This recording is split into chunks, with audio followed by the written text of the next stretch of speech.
మీరు పురాణ కథలను ఇష్టపడేవారైతే శివుని గురించినది ఇక తప్పనిసరి.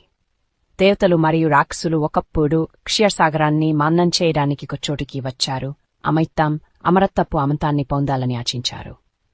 వారు మందర పర్వతాన్ని రాడ్గా సర్పరాజు వాసుకిని తమంతారుగా ఉపయోగించుకున్నారు.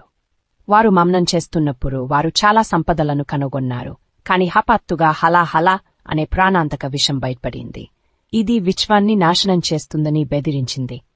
భయభ్రాంతులకు గురైన దేవతలు మరియు రాక్షసులు తమను రక్షించగల శివుడిని ఆశ్రయించారు. ఒక్క క్షణం కూడా వెనుకాడకుండా శివుడు ఆ విషాన్ని అరచేతిలోకి తీసుకుని తాగాడు. కాని అతను మింగడానికి బదులుగా అతను దానిని తన గొంతులో పట్టుకున్నాడు. అది విషం యొక్క శక్తి నుండి నీలం రంగులోకి మారింది. ఇక నుండి ఆయన నీలకమలుడు, నీలకంఠుడు అని పిలువబడ్డాడు. నిస్వార్థ కరుణ అపారమైన త్యాగం యొక్క చర్య ప్రపంచం పట్ల శివునికి అపరితమైన ప్రేమను ప్రదర్శించింది.